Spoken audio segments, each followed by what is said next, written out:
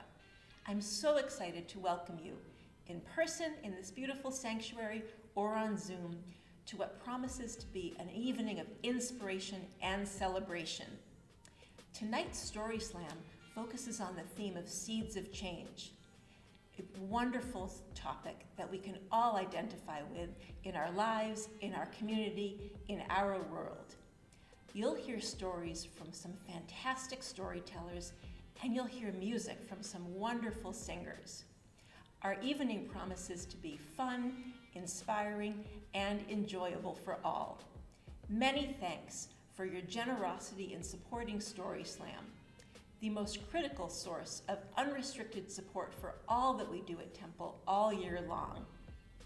I hope you have a wonderful evening, and I look forward to seeing you very soon.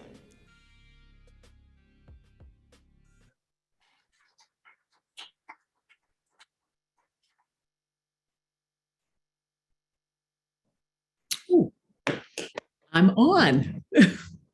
Hello, you guys. Wait 1 second, I have to introduce you. Okay. I have to brag a little that the videographer was my son Elijah. So he was very proud of that. Jazz in the background, I don't know if you noticed it, but he was very proud of it. So just wanted to boast about him. Okay, so this is Judith, who has joined us. She needs almost no introduction. We are so excited that she's been able to lead our storytelling workshop again. And we know there are many storytellers in the audience who have truly grown, remember seeds of change, grown from her teaching.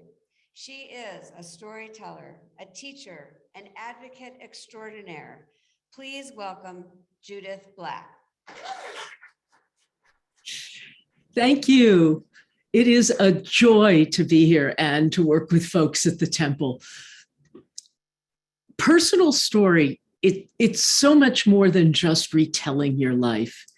Because when you reshape a story, something that happened to you, that's an anecdote, and you can replay it in your head again and again and be happy or traumatized or saddened or elevated by it. But it's just a memory. And to make story from your memories, you have to really deeply contemplate why the experience touched you, and then reshape the experience with that knowledge. So it's not just a simple retelling. All of the people you'll hear tonight, Merrill, Bill, Ann, Dana, have worked very hard to think about their lives, to understand what moved them, what were the seeds of change, and then where did it lead them. It is an amazing exercise, and one that actually probably saves you a semi-fortune in therapy. Okay, and I said I would start out with a short story about a seed of change.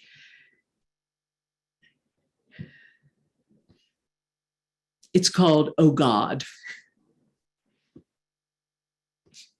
Hi, Judy. This is Terry. Now, you know, we've always been friends, and I really like you. So there's something you need to know. Oh, when this is the beginning, or as we say, the recitative of a conversation, you don't want to hear the aria. You want to say, oh, I'm sorry, a tsunami just broke the coast, gotta run. Or, oh, I'm debating religion with 12 Jehovah's Witnesses in the living room. Can't stay on the phone. Was I that quick? And, well, we've always been friends, and I really like you. So there's something you need to know. The club.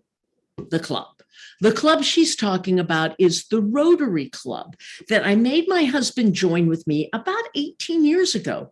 Why? So we could learn to have conversations with conservatives.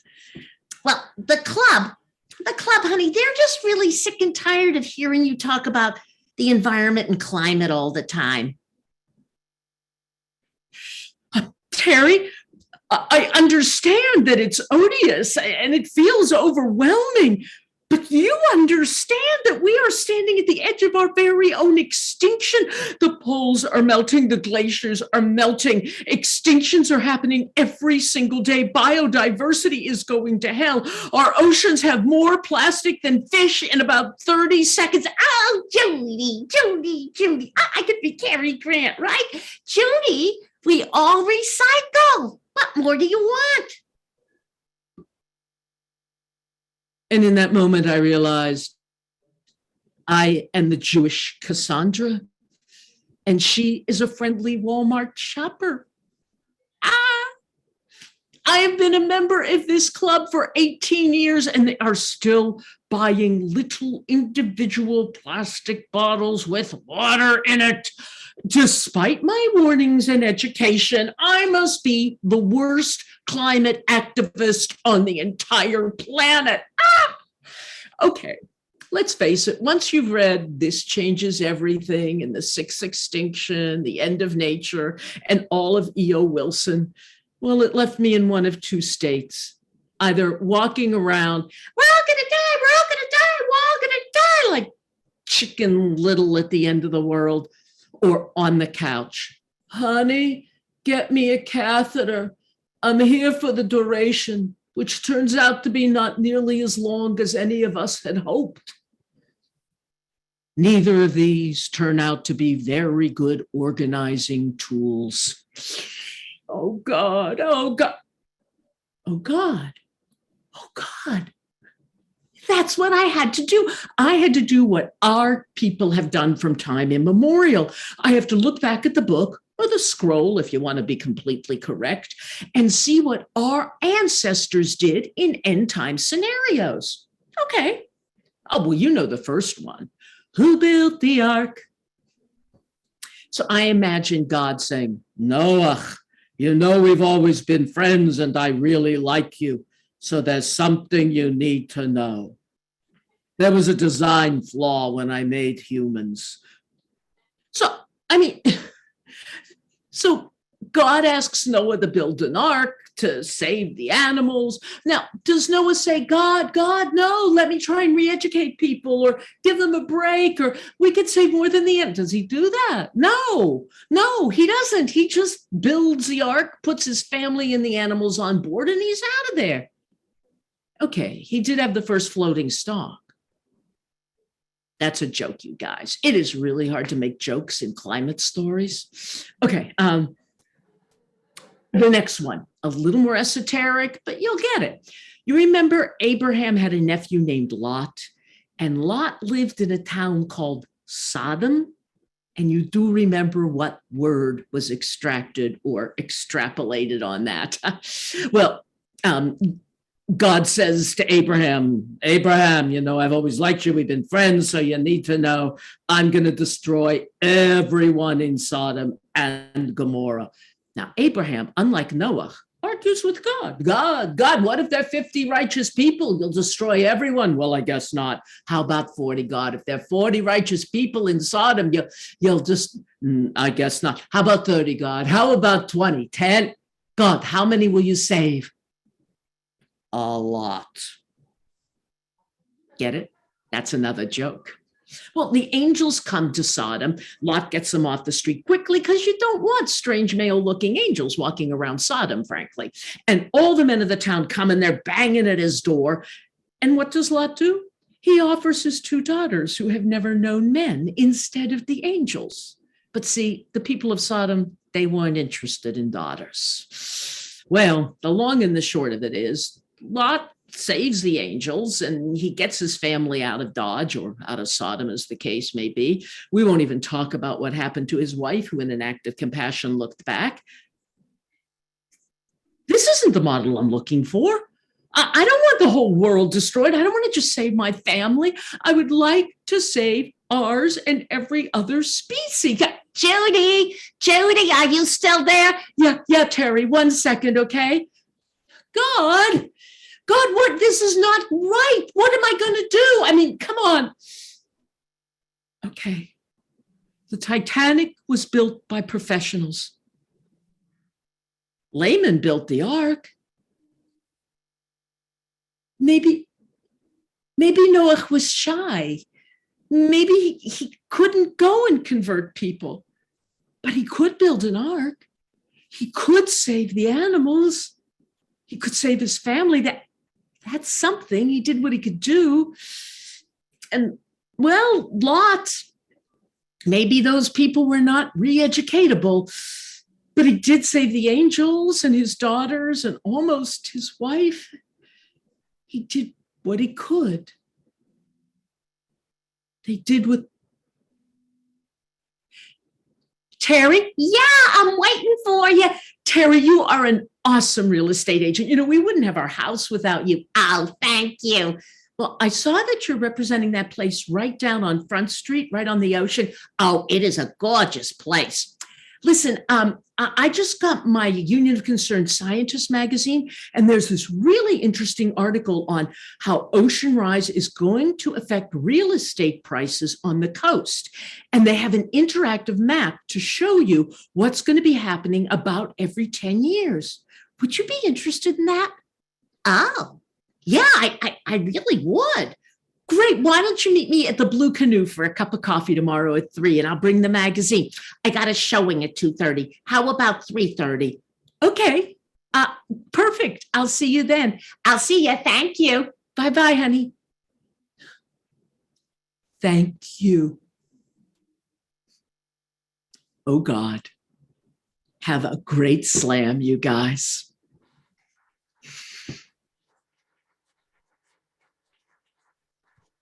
Thank you so much, Judith. So now I'd like to welcome Sharon and Marie, who are going to lead us in song for the evening, and they will introduce their songs.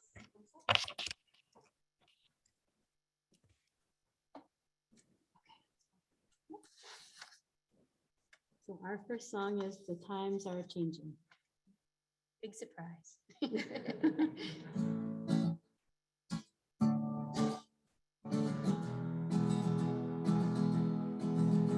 Come gather around, people, wherever you roam, and admit that the waters around you have grown, and accept that soon you'll be drenched to the bone. If your time is worth saving, then you better start swimming or you'll sink like a stone. For the times, they are a-changing.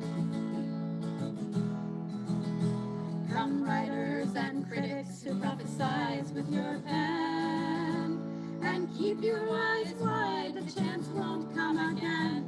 And don't speak too soon, for the wheel's still in spin, and there's no telling who that is meaning.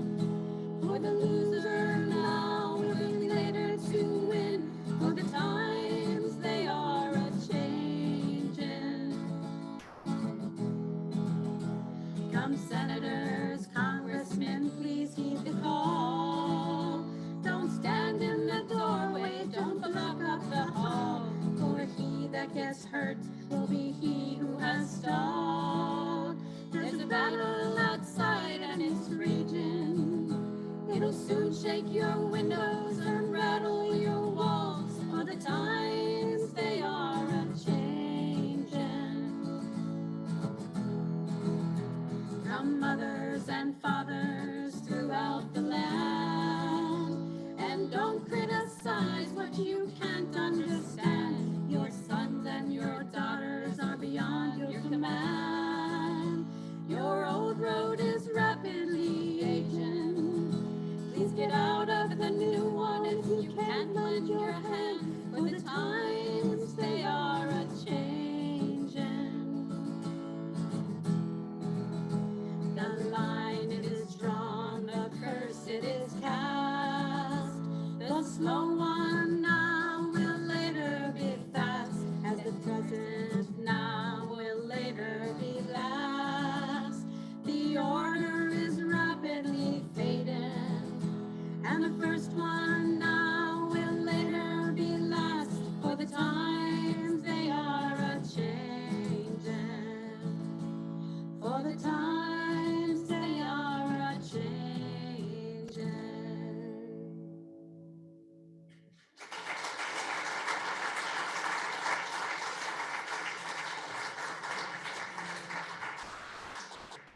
so much.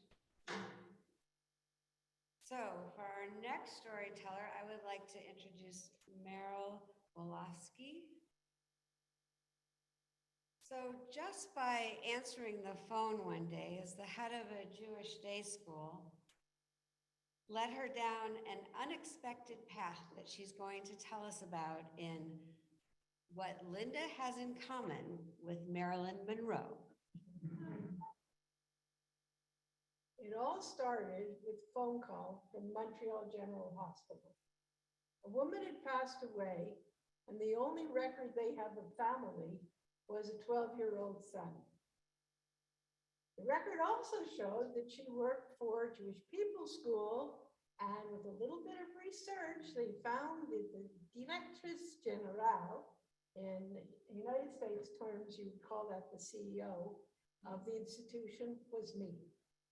And they wanted me to come down to take charge of the body and make arrangements for whatever had to be done.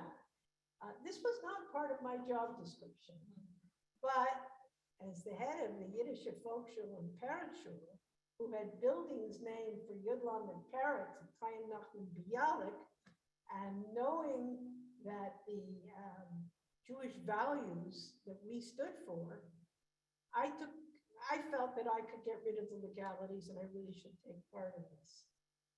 The woman's name was Linda, and she had worked as an art assistant to a very, very overworked teacher at the school. The only thing I really knew about her is that she had immigrated from England and was a single mother. So with that, I went down to the hospital. I came into the room and there was a person from the hospital there and a very, very agitated young man who he introduced himself as Bill. Bill told me that when Linda had gotten divorced, she didn't have enough money with her salary, so she had decided to take in a roomer. And the roomer that she took in was Bill. And in the course of them living together in the same house, they became lovers. This sort of astonished me. Why did it astonish me? Well, Linda was at least 20 years older than Bill. She was very sophisticated. She was very urban. She was very artistic. And to tell you the truth, this is not how she resembled Marilyn Monroe. The truth is that she was pretty homely. Bill, on the other hand, was young, handsome, strong, and a farm boy from rural Ontario. And he had, with her, and the first year, everything was fine. And then she became sick with cancer, and she had to take a medical leave. Bill, shortly after she got worse and worse, stopped all his studies and devoted himself 24/7 to take care of her. And I don't have to tell you what it is like to take care of a terminally ill cancer patient. Not only did he look after her, but he assumed all the responsibilities for this young boy. He saw that he got to school, he saw that he was fed, he saw that he saw his friends, he saw that he got to his sports activities, and he also consoled and supported him through this boy seeing his mother deteriorate and pass away. Linda had asked him to try to get custody of the boy because she knew she was passing, and he had already instituted that. The boy couldn't go live with his father because the father was delusional. The father thought he was the reincarnation of Jesus Christ who had come back to save the earth. So this was not a place for the boy. So Bill had really done as much as humanly possible, but now he was at a block. He had never handled funeral arrangements. He knew nothing about Jewish rites, and he had no money. So he was turning to me. Well, I knew the Jewish community, and I had been working for many years in a school with 1,000 families. When you have 1,000 Jews, you have a lot of connections. And I knew that I could count on them. And I said, okay. I also knew that we weren't going to have very much money. The school couldn't pay for the funeral and everything. So the first thing I did was called on Paperman's, who is the Montreal funeral home. We only have one. In this city, there are so many, but we only had one. And I went to see one of the paperman men who was a parent at the school. And I explained that what happened and that we had no money to pay for this, but we needed a funeral. He said the only thing we would have to pay for is the grave diggers. And that was a fraction of the cost of the funeral. And I just wrote a check and worried about getting it back later. And he brought out a coffin, and the coffin was all covered in brocade, which was perfect for this art teacher. Next was a bigger problem. I had to get a grave. So we started off by calling the Jewish Family Services of Montreal. The parent there could get me a grave, but the problem was we would not be able to put a matzeva, a tombstone on the grave until we paid for the grave, and that was $3,000. Well, that was completely out of the question, and there was no way I was going to put her into a grave of an unmarked grave of a pauper. An idea. For that, reasons for all this is another story for another day, but my divorce agreement entitled me to a grave in another cemetery. So I called my ex-husband, and after some rather stressful negotiations, got that grave free that I could use it for Linda. I wasn't worried about a rabbi because the Jewish community has a rabbi on call. And next, what I did is I went into the staff room. Well, I had 3 schools. So I went to the 3 schools, put in the staff room that this woman had died, and we would really like people to be at the funeral. And I asked for small donations, and they came through. I also knew that the rabbis in the city had discretionary funds, and I had promised papermans that whatever I could get, I would. And I called several rabbis. The first rabbi to give was the Reconstructionist rabbi in Montreal. I was there, and I collected enough money to give something. The funeral was very, very well attended. The rabbi was wonderful. All the proper prayers were said. Bill gave a beautiful, loving eulogy. Half the people in the audience had tears coming down their face. At the cemetery, we had a minion, and it was a little strange standing at a grave that had been opened that was meant for me, but thank God I'm here. Anyway, that was not the end of the story, because now we needed a matzeva. Back to the parent body, we had Mendy who had a monument place, and I went to see him. I said, Mendy, I need your cheapest stone, because I had no money. I knew Linda's birthday, and I knew her death date, and that's all I knew about her. So I told him to put Ima in Hebrew letters on the matzeva. I go home and I called Bill, who was very upset. He said he had promised her a pink stone. And together, they had picked a poem that they wanted on. Back to Mandy. Mandy says, I could do it. He said, but not for $600. I'm going to need $1,600. I didn't have that money. There was no way. So I thought, and then I picked up the phone and called Jewish Family Services back and said, I forgot something very important. I forgot something. I knew right away that the school could not do this without permission. So I called the treasurer of the school and asked if I could leave out the part about what Mendy, I'm sorry. What happened is Mendy said to me that he would forgo the money if I could get him a receipt that he could use for income tax. That was a problem because the school has to answer to the provincial government in the tax department and in the education department. I couldn't take this on myself. So I called the school treasurer who said to me, absolutely not. There is no way that we can pass off a tombstone as an educational cost. And if we did, we may land up losing our grants or having it in the paper that the Jewish school had done this scandal, which was the last thing we needed. So I called Jewish Family Services and said, hey, I saved you $3,000. Now I need you. It's perfectly within your mandate to buy a tombstone. So can I get a receipt? And they said yes. So we got the pink stone ordered. And a few weeks later, the principal, the art teacher, and myself decided to go to the cemetery to do a small unveiling. And this is where I think of the Song of Songs, where Solomon said that love is stronger than death. When we came to the cemetery, there were fresh flowers on the grave. Bill had been coming every week and putting fresh flowers on the grave. So Linda, like Marilyn Monroe had Joe DiMaggio, and our Linda had Bill.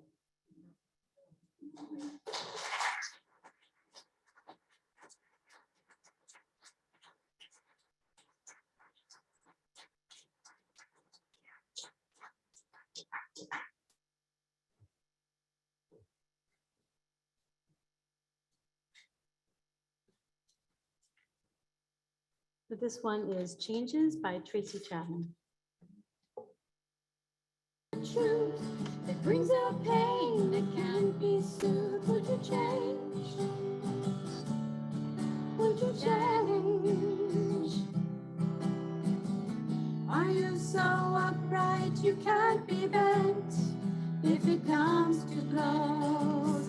Are you so sure you won't be crawling if not for the good?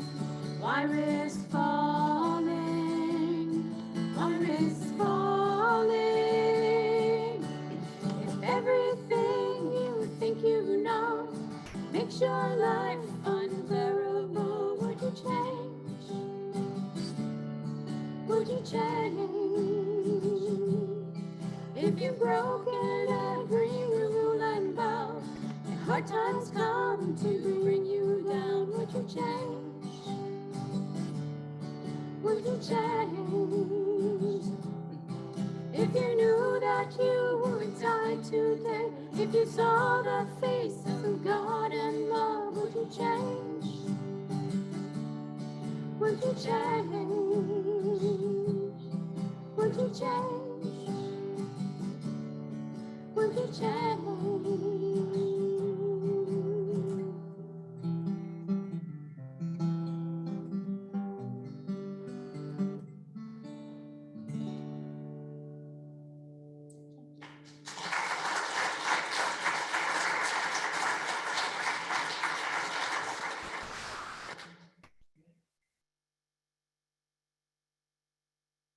Thank you very much. Beautiful. So I would like to introduce Bill Taub. First time on this stage ever seen. Bill is going to take us on a journey of unexpected lessons in Dateline, the world.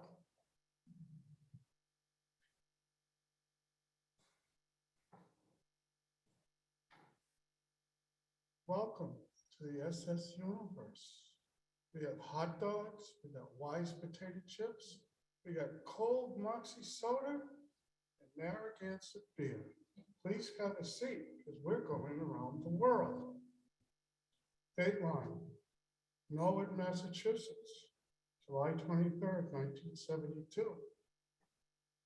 They celebrated my 20th birthday yesterday. Had great ice cream.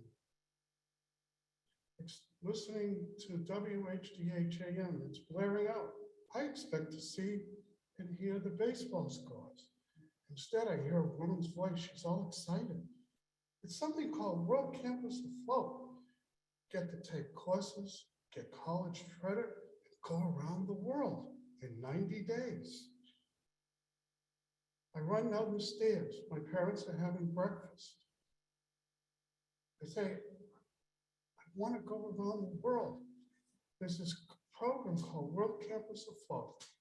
My dad, in his usual calm, steady manner, says, get the application, we'll talk about it. But my mother burst out and she says, I've heard of it. For the next 43 years, we disagreed about who heard it first. And I never told her she was right. Dateline, Washington, D.C., American University. It's mid-October. I'm sitting in a boring anthropology class. I pull out a brochure. I'm sitting next to a friend and I say, look at this. Instead of that boring book, we can go see it in person and we get to go around the world.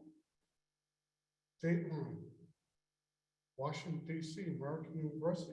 It's late. December 1972. The semester is almost over. And I'm going home to Norwood, and I think I get to hang out for an extra 6 weeks. That didn't happen.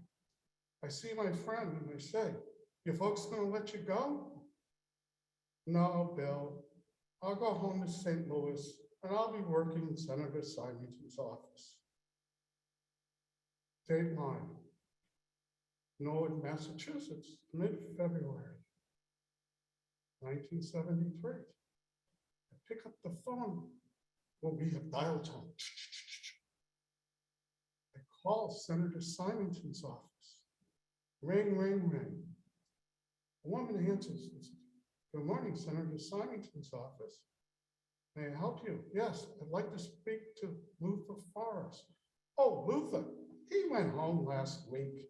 He's going on something, I think it's called boat afloat. Click. Pick up the phone again. I dial St. Louis. Ring, ring, ring. Finally, I hear a voice. It's Luther. Luther, you blankety blank. And all I can hear is laughter. You were going to surprise me? Chat for a few more minutes and we hang up. Dateline, Fort Lauderdale, Florida. It's late February 1973. There's 500 people milling around the dock, chatting away, getting to know each other. When all of a sudden I hear names yelled out, Luther Forrest. I scream, Luther! All of a sudden they all go silent. I walk towards my friend Luther and we hug each other. I say, they're staring at us. We hug again. It's probably the first time most of them saw a white man and a black man hugging. Dateline, we finally arrive at Casablanca. Oh boy, we're now headed for Dakar, Senegal. Dateline, Gorée Island. I listen silently as I hear 400 years screaming of slave trade. Dateline, Ghana. The SS Universe is headed for Cape Town, South Africa. As the ship heads south and the waves are rocking the ship, I listen silently as Luther tells me the black students can only go into South Africa if they declare themselves white.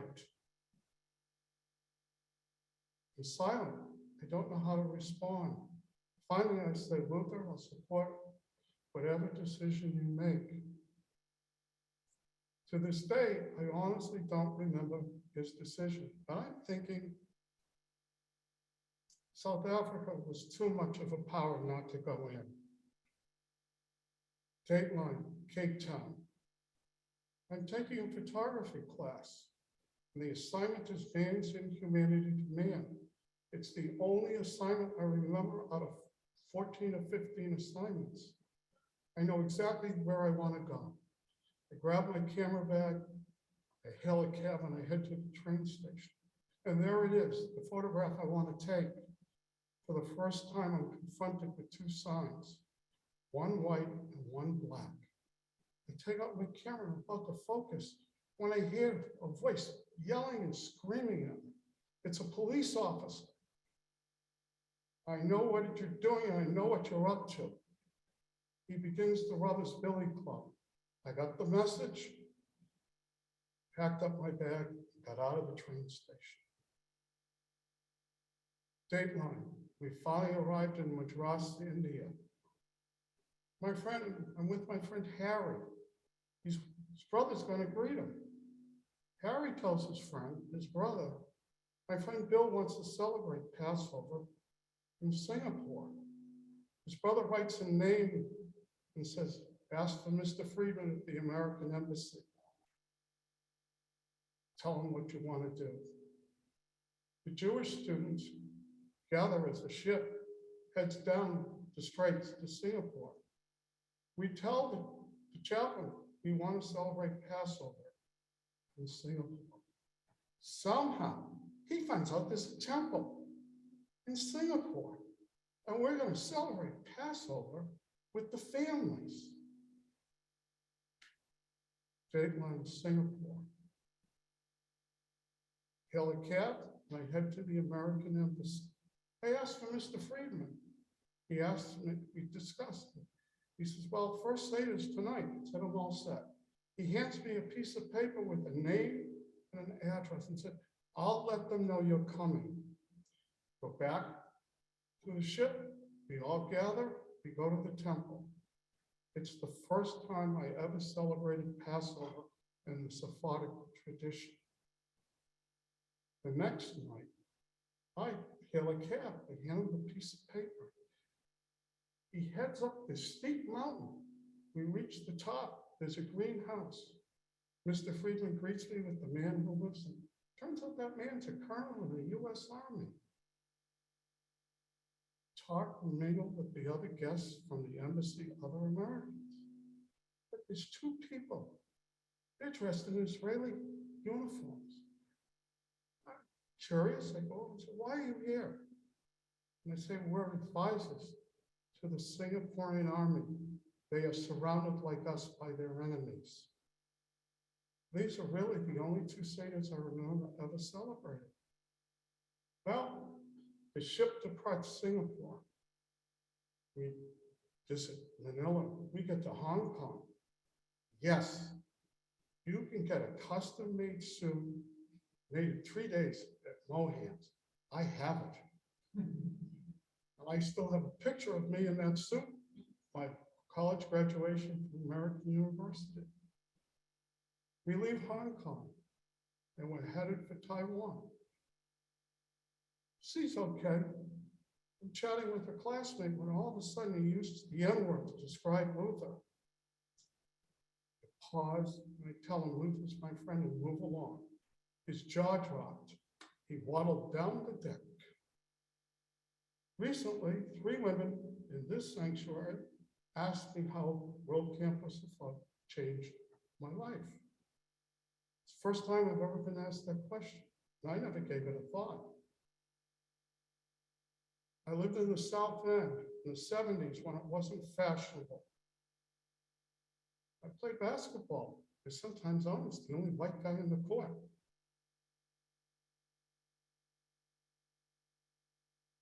Recently, the SS Universe magically appeared. A couple of days ago, except she's got wheels. She took me to Roxbury. I did not know that the Emerald Necklace started in Roxbury. I went to Fenway. This morning, she appeared again, except this time it was something called Zoom, and took me to Watertown. I am grateful to my parents for letting me go on the SS Universe. It's taken me a long way from the lily white town I grew up in.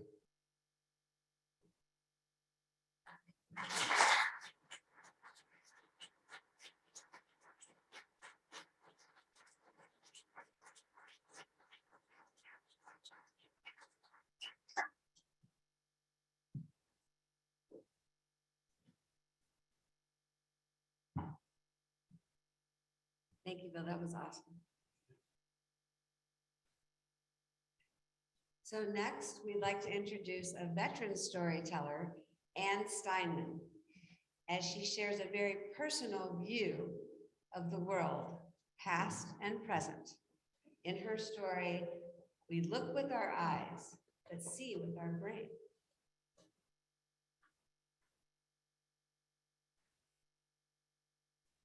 When I was a little girl, I used to love story time. My mother would tell me stories and I'll be following along, looking at the colorful pictures, and the stories would come alive. And You want to hear a story? Uh-huh. Come over here, sit in my lap. In the beginning, God created the heaven and the earth. And the earth was empty, without form, with darkness. And God said, let there be light. And just like that, there was light. And God saw the light, and it was good. Vision is so important. That is mentioned 7 times in the first chapter of Bereshit. Now, vision is not just important to God, it's important to all of us. Without vision, we're in darkness, physically and spiritually. People often interchange 2 words, eyesight and vision, but they're not the same thing. We look with our eyes, but we see with our brain. I'm an artist. I love to paint majestic mountains, romantic sunsets over the ocean, and incredible animals. I'm inspired by the greatest artists of them all. But I could not be the artist that I am today without vision. When I was 2 years old, my mother took me to the eye doctor. Doctor, I'm worried about my daughter. One of her eyes seems to be turning inward towards the nose. It looks like she's just using one eye. At her age, that problem is not going to correct itself. But there are various treatment options that we can use.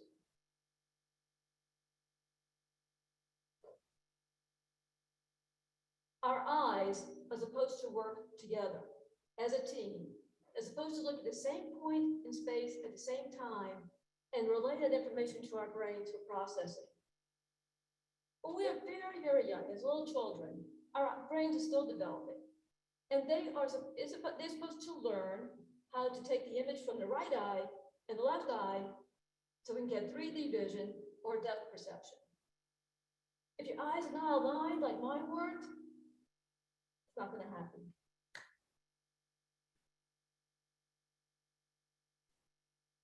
And where am I going from here? Give me a moment. Catch up. Okay, I remember. My doctor wanted me to use my weaker eye. So he wanted me to wear a patch like this one over my stronger eye.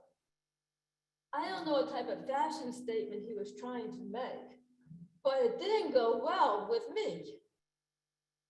Whenever my parents put this patch on me, I'd take it off. They'd put it on, I'd take it off. I was having fun. I thought we were playing peekaboo. Peekaboo. They were not amused.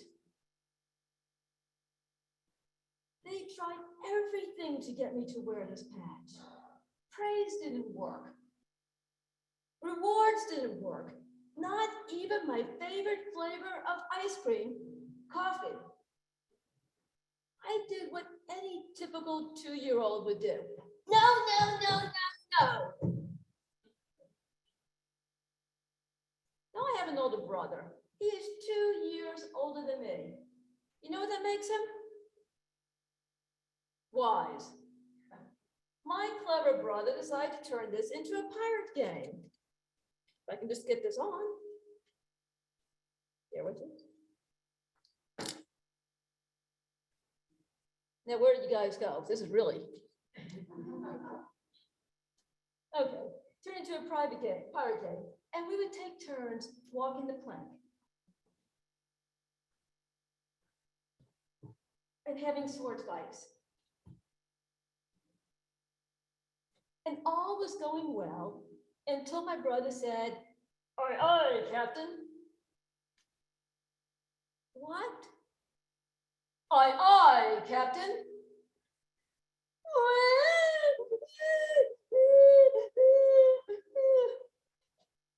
What's wrong? You said, "Aye, aye."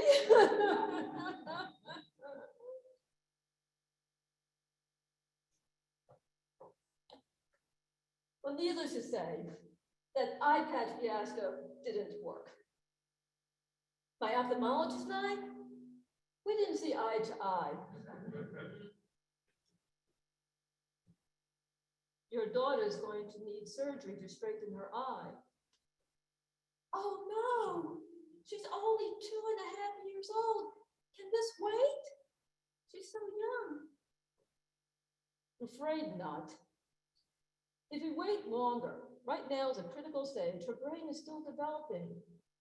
And if you wait too long, her brain may not be able to, may start ignoring the weaker eye. And she will never develop depth perception or 3D division, 3D perception, or worst case scenario, she may lose sight in that eye.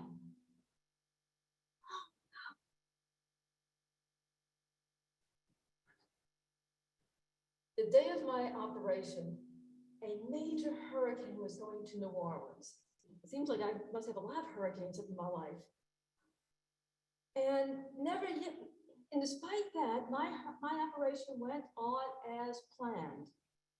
After the operation, I couldn't go home. There's a storm brewing out there. And so my parents came in to comfort me while my grandfather stayed at home looking after my brother. It was late at night, and he cries, wailing like a chauffeur. It's a good thing that my grandfather heard him, woke up to check on him. Crash! A slate came through the window, shattered, and landed right where my grandfather had been sleeping. Thank God none of my family was hurt and that my operation was successful. Unfortunately, when I grew older, my eyes started turning inward again. Now, this was particularly a problem, as I was particularly embarrassed. It was particularly a problem for photos. I was kind of posed like this, and at angles, so my eyes would hopefully be straight. And this is very difficult. We didn't have digital cameras back then. I had to wait weeks to find out how the photos would come out. And when they came back, I'll be looking at them one by one.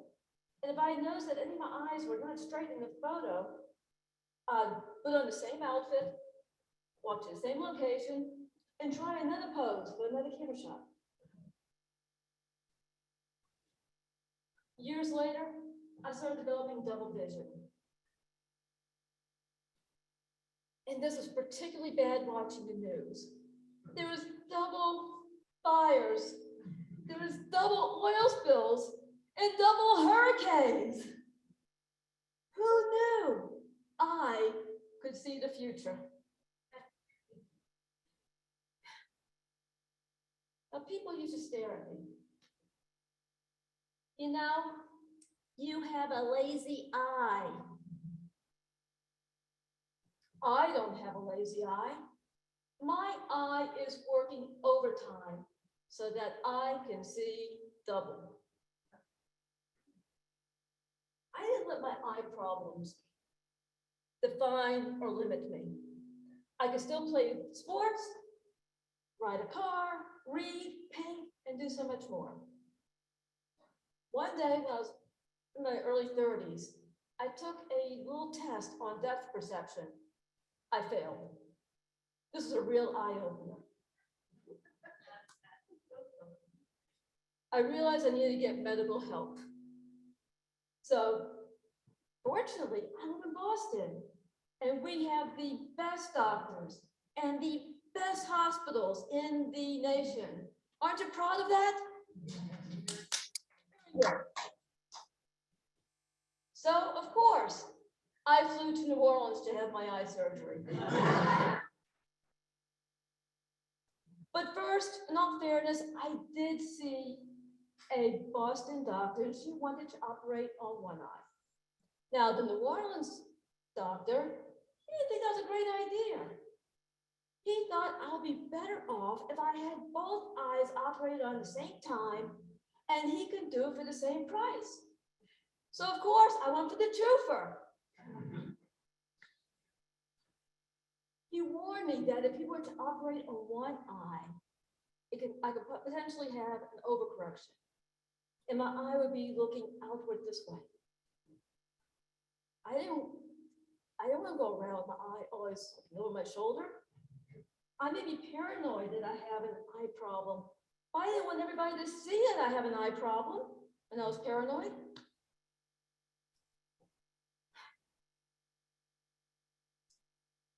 I wanted to learn everything I could about this operation before doing it. So I did what most of y'all will do. Wouldn't you consult the internet? Huh? Nobody? Just me? Come on, raise a hand. Something on the internet? Okay, got a few of you guys. And I learned from the internet that the most common problems of having this operation would be persistent double vision. Well, I already had double vision. Well, at least I held my head a certain way. I can, ignore one of the images. But persistent double vision? I was really worried. So what did I do? Did I call my doctor? Not in your life, no. I went back on the internet and I read everything that can go wrong. Well, finally, I womaned up and scheduled the surgery. After the surgery, wow, I was amazed. I looked around, no more double vision. But what about my depth perception, my 3D vision? My eye doctor examined me and he saw that it was good, but I needed to conduct my own research. I went to a 3D movie. And for the first time, I could see images popping off the screen. But that was not enough for me. I needed to do more research. So it was back in the 90s and I bought the Magic Eye book and I opened it up, held it close to my face until everything went blurred. And I slowly moved the book away and the pages began to glow. And then I noticed that the hidden images were beginning to appear and I could see the space between them. A miracle. I saw, and that was very good. My 30-plus-year-old brain learned or relearned how to see 3D. To this day, I still don't like wearing an eye patch. But if you should happen to see me wearing an eye patch, sporting an eye patch around HBT, I certainly hope it's for a poor pirate costume. And I would really love to have JP Lick's ice cream as my reward.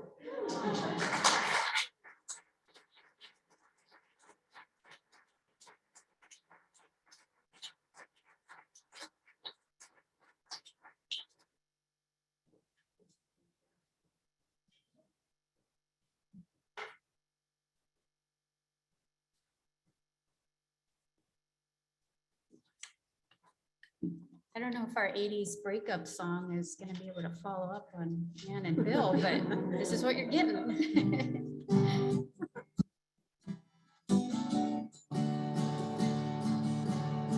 Here I am, just like I said I would be. I'm your friend, just like you think it should be. Did you think I would stand here in line while our moment was passing us by? Oh, I am here waiting for your change of heart.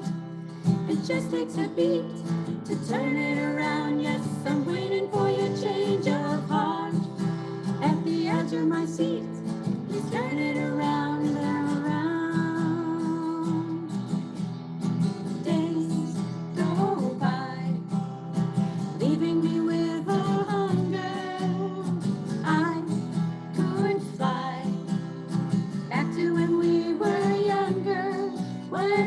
adventures like cars we would ride, and the years light ahead still untried. While I stand here waiting for your change of heart, it just takes a beat to turn it around. Yes, I'm waiting for your change of heart. At the edge of my seat, please turn it around and around, round, round. Turn it around, round, round. Turn it around, round, round. Turn it around, round, round. Blind, leading blind. Never feel the laughter. Search through time. Nothing reveals the answer. If it's truth that you're looking to find, it is nowhere outside of your mind. I bide my time waiting for your change of heart. It just takes a beat to turn it around. Yes, I'm waiting for your change of heart. At the edge of my seat, please turn it around and around, round, round. Turn it around, round, round. Turn it around, round, round. Turn it around, round, round. Turn it around, round, round. Turn it around, round, round.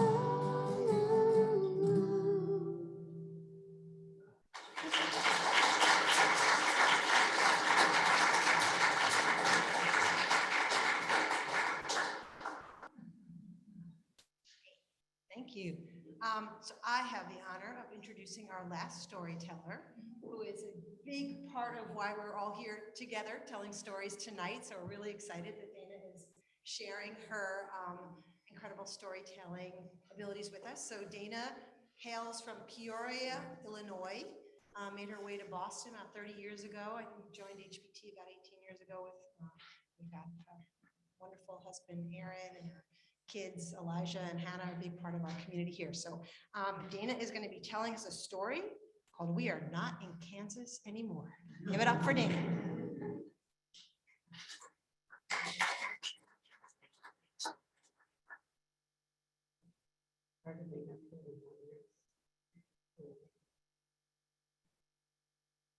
Do you know when you're a kid and you start to learn right from wrong, and then you learn there's a lot of things wrong with the world, and then you learn if you came from a Jewish house like mine, you had to fix all those things.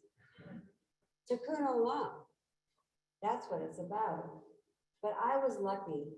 My mother, Patsy Ann Rubin, better known as Mrs. Ruby to my friends, showed me the way. She showed me that by doing the right thing over and over again, maybe you could do Tikkun olam. So it was 1975 and it was hot out. My mom was outside in her usual dress with no shoes and one of those day shifts. And in her slightly Southern accent, as she hailed from Little Rock, Arkansas, she says, "Come on, y'all, get in the car." We're all loading into a station wagon, you know, one of those big station wagons with the panels on the side, no seatbelts, of course, the way back, etc. And so we're all loading in the car, but who are we? Well, I didn't have that many siblings. I only had 2 brothers, but we were my BFFs, my crew, my best friends. This was a group of girls that we had met almost immediately as we walked into the hallowed halls of Peoria Central High School. And we were, not by design, the most multicultural, multi-ethnic, or kind of multi-everything kids in a time when segregation and separation were alive and well. And we had that special power, that special friend power that's kept us together to this day. So where were we going on this hot summer day in the middle of Illinois? Well, we could have been going swimming, because that would have been a logical thing to do, or maybe to get ice cream, like Ann did. But we were going to the Florence Crittenden Home for Unwed Mothers. This was not a scared straight trip, although it might have had that effect on us. We were going to visit our friend, who like us was 15 and was going to have a baby. My friend Sarah She was one of my best and oldest friends and one of my most aggravating friends. She could, in one sentence, insult you and compliment you, and you would always say, thank you. She also was so captivating, so smart, that just having her in your presence, just having her confidence was like the keys to a treasure chest. She was awesome. And it was amazing that we were friends because we came from completely different backgrounds. Her family, well, you just have to kind of imagine, leave it to Beaver. She had that perfect mother, size 3, always wore a belt and always had her hair perfectly coiffed.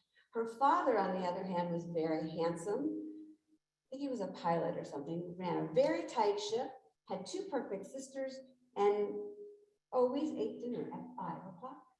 Can you imagine always eating dinner at 5 o'clock? Well, our household was, as you're going to learn, was maybe controlled chaos. I had 2 younger brothers, lots of yelling, lots of things going on at once. We ate dinner, I don't know when we ate dinner actually, and my family always had lots of feelings, very different than Sarah's family. And Sarah knew that we were really different. But she, after her 5 o'clock dinner, often ended up at our house, particularly in the summer. And whenever she would end up at our house, there'd be a rap at the door. My dad would yell, because he knew it was Sarah, come on in, Sarah. And whatever time of day it was, it could have been 6, 6:30, 7, 7:30, we were eating. And we were always eating according to Sarah chicken. So Sarah would come over for these chicken dinners. And it was pretty entertaining. My brothers yelling slanders back and forth across the table and lots of things going on. And we were really different than her family. But what she really came for, other than me, I hope, was my mom. My mom was her safe harbor. At her house, they didn't really understand her. They thought she was a little quirky, a little different. She never quite fit into that 5 o'clock at dinner mold. But my mom would talk to her about books. She would laugh with her, and she was that safe place for Sarah to be. But Sarah and I, and all of our friends, we had a lot of fun. Sarah, though, I had to say, she had to be the first. The first, well, you know, all those firsts. And she, of course, had to have the first boyfriend. And she chose the most conspicuous person to be a boyfriend with, was the head of the football team. He was handsome, he was cute, very obvious. And they were madly in love. We talked about what that meant to be madly in love among all of us girls, but we just sort of moved on. But in the meantime, Sarah and I still did the regular 15-year-old things. We rode around Peoria, Illinois, because what else was there really to do in Peoria, Illinois? So we rode our bikes around, we would laugh, we would tease each other, and Sarah all of a sudden was starting to say things like, in the sing-songy voice, she would race past me because she's very athletic, and she'd say, I'm gonna have this baby, I'm gonna have this baby. Well, I was like, what's she up to now? So I would race past her and with my great big eyes, a little bit naive looking, saying, really? And then she'd look back, laugh at me in that sort of mischievous smile she would have and race back. So about 3 weeks later, when there was a rap at our door, and it wasn't 5 o'clock, and it wasn't 6 o'clock, and it wasn't dinner time, Sarah came to our house and she asked to talk to me and my mom. She sat down and told us that she was going to have a baby. I had noticed she'd gotten a little chubby, and apparently her mother did too. She, after all, had 3 girls and kind of figured it all out. Sarah told us that she was 6 months pregnant, and she never said the word pregnant, which I always thought was so interesting. She only said she was having a baby. And I know she waited that long because there was no way she was going to terminate a pregnancy. So she told her parents, she said, and her parents said nothing. They looked at her, shook their head, and quietly went into their bedroom. 2 hours later, they emerged and said, Sarah, this is what we're going to do. You are going to the Florence Crittenden home for unwed mothers. It's the only proper place for a girl like you in your situation to be. Well, Sarah recounted the story, And I have to say, my 15-year-old head was spinning. Well, first of all, I guess they really did have sex after all. Figured it out pretty quick. After that shock, I said, okay, she's 15, same age as me. She's going to have a baby. And I had a 5-year-old brother, so I knew exactly what it meant to have a baby. And then she was going to give it up for adoption. And then she was going to move away. And then she wasn't going to be near us. And I was like, what is happening? She needs to be with us. She needs to be with her parents. I just couldn't believe what I was hearing.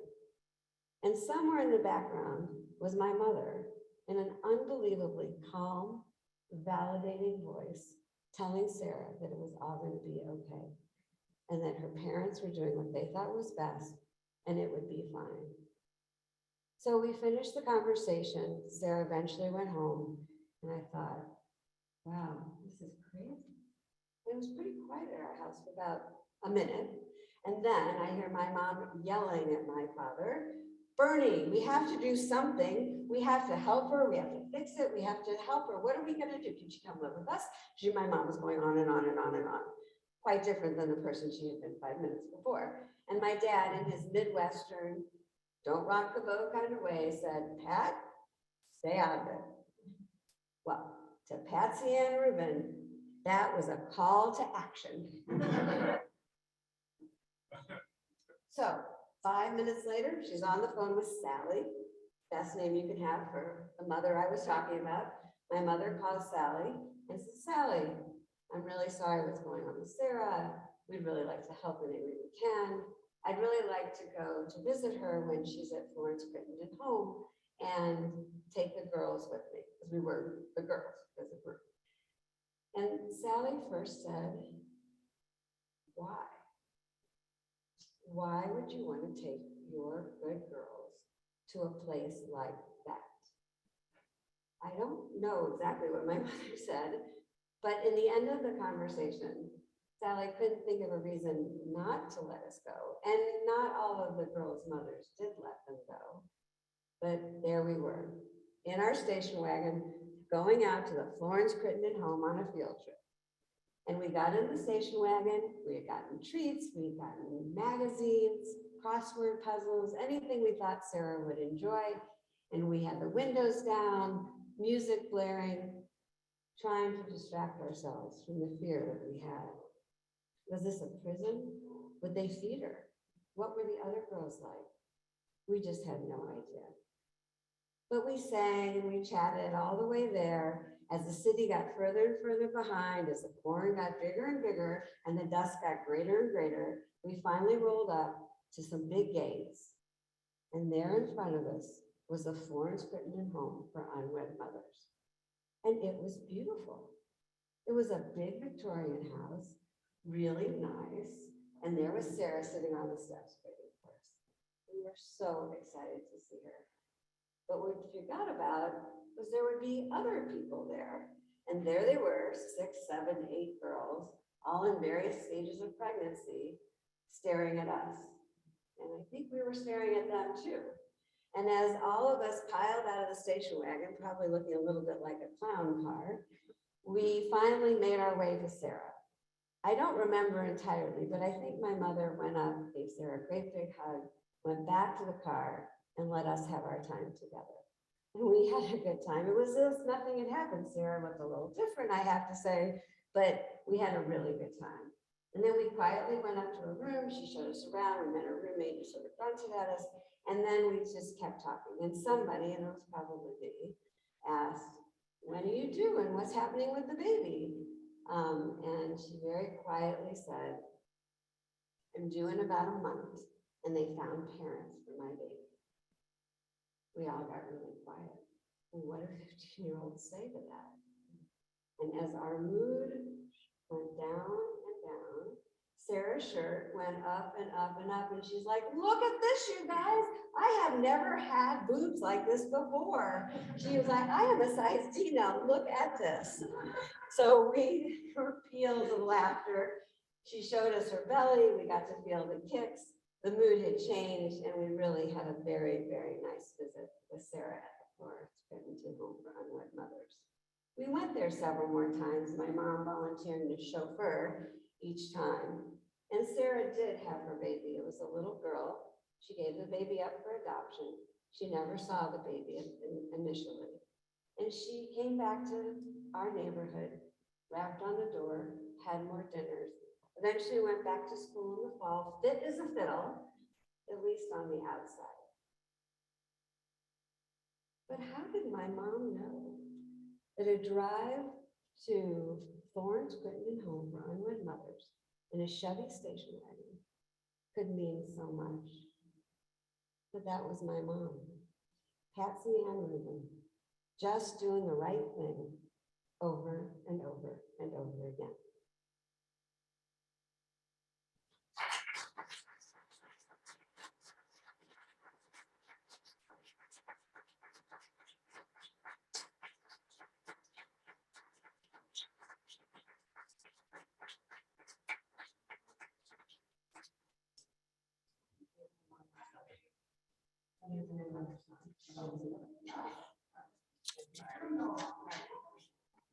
We have lots of songs. Can't get rid of us.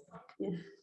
This is for Dana and her girlfriends in the station wagon. This is called Waiting on the Light to Change. By Matthew Matthew Perryman. Perryman Jones. Yeah.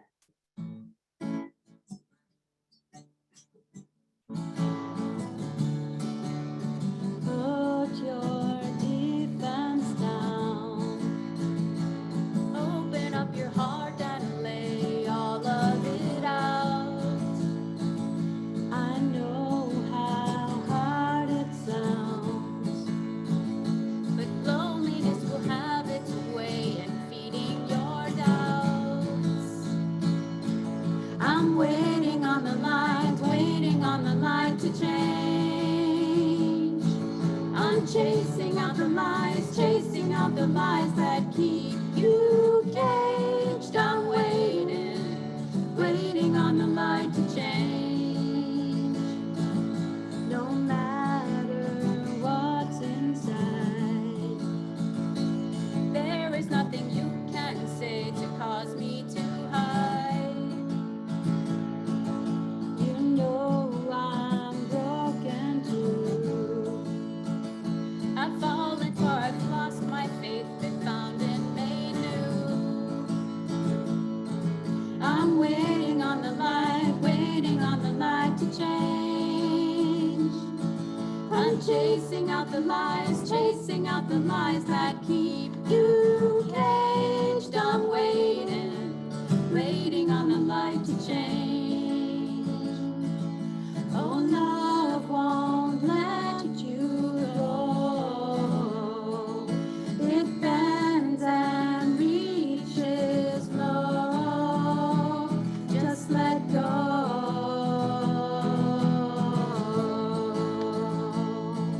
I'm waiting on the light to change. I'm chasing out the lies that keep you caged. I'm waiting on the light to change.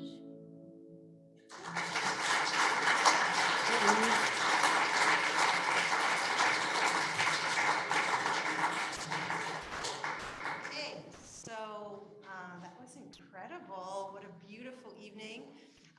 For those that you don't know me, I'm Emily Haber. I am treasurer of this wonderful congregation. So I just want to encourage folks to be as generous this evening as they can be. This is, as Raquel told us to begin with, one of our major ways in which we bring in some resources for our community. We have a lot of change coming to our synagogue over the next year and a bit, and we need all of you to be part of that with us. So even if you've already bought your ticket or wrote your check, think you're done for the evening, doesn't mean you can't. Be inspired by what we all came together to hear tonight, and open up your hearts a little bit to support our wonderful community. So I really want to thank Dana. I think we have to.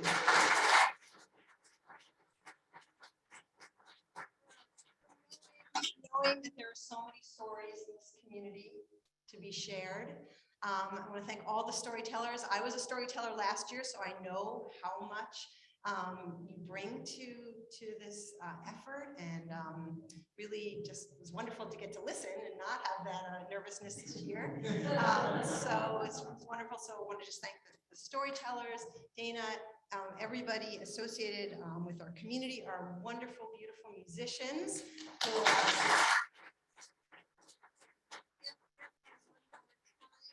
course, our beloved Rabbi Barbara for being with us. Who also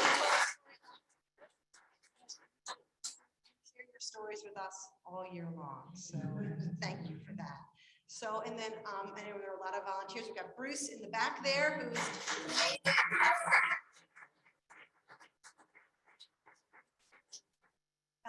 and Ayla is back there helping us too, so we can make sure that we're able to both be together here in person and still have our folks who can watch this on Zoom. So we're very grateful that we can be part of the hybrid world here. So is there anyone else I have to thank? Lots of volunteers that helped make tonight happen. So thank you to all of those. And with that, I want to pass it back to Dana. Help us wrap it up. Thank you all for coming tonight. It was really a pleasure to see everyone in person. There will be continued drinks and snacks afterwards, so people can schmooze a little bit. But before we leave, we thought we'd have a reprisal of Things Are Changing, and in a sing-along style, I'm going to invite our song leaders to join us again. Thank you all very much for a lovely evening.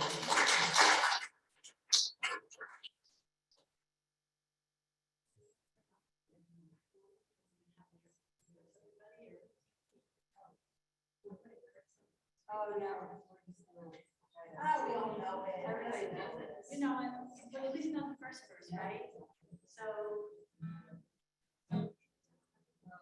Please just sing along with us as much as we're gonna sing as much as we can. Okay. Gather around people wherever you go. And remember the waters around you have grown. And soon you'll be dressed alone. If your time to you is worth saving, then you better start swimming or you'll sink like a stone. All the time they are a changing.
So